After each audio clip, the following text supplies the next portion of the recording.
చలికాలంలోనే చెమటలు పట్టిస్తున్న పరిస్థితి ఏర్పడగా కాస్త ఉపశమనం కలిగించే వార్త వినిపించారు హైదరాబాద్ వాతావరణ శాఖ అధికారులు. రానున్న 3 రోజుల్లో తెలంగాణలోని అక్కడక్కడ చిరుజల్లులు కురిసే అవకాశం ఉందని అధికారులు అంచనా వేస్తున్నారు. అయితే గత 2 రోజులుగా రాష్ట్రంలో ఉష్ణోగ్రతలు కాస్త తగ్గుముఖం పట్టాయని వాతావరణ శాఖ అధికారులు చెప్పుకొచ్చారు. సాధారణం కంటే 1-2 డిగ్రీలు మాత్రమే అధికంగా నమోదవుతున్నాయని పేర్కొన్నారు. అయితే గాలిలో అనిశ్చితి కారణంగా వచ్చే 2-3 రోజుల పాటు ఇదే స్థాయిలో ఉష్ణోగ్రతలు నమోదయ్యే ఛాన్స్ ఉందని చెప్తున్నాయి. ఇదే క్రమంలో రాష్ట్రంలో అక్కడక్కడ చిరుజల్లులు పడే అవకాశం కూడా ఉందని చెప్తున్నారు.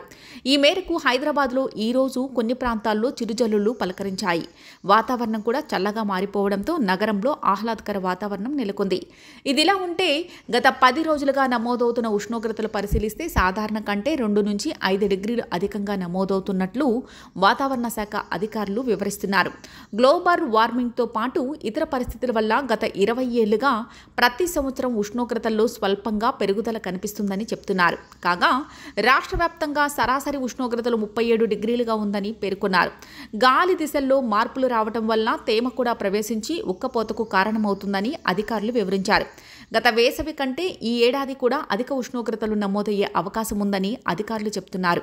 అయితే గత 2 రోజులుగా రాష్ట్రంలో ఉష్ణోగ్రతల ప్రభావం తగ్గిందని, ఉదయం నుంచి 4 గంటల సమయంలో 15 డిగ్రీల నుంచి 16 డిగ్రీల వరకు ఉష్ణోగ్రతలు పెరగడం వల్ల ఉక్కపోతగా ఉందని అధికారులు వివరించారు.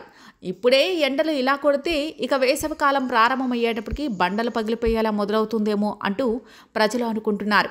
ఇలాంటి సమయంలోనే 3 రోజుల్లో అక్కడక్కడ చిరుజల్లులు కురిసే అవకాశం ఉందని వాతావరణ శాఖ అధికారులు చెప్పడంతో ప్రజలకు ఉక్కపోత నుంచి కాస్త ఉపశమనం దొరుకుతుందని ఆశగా చూస్తున్నారు.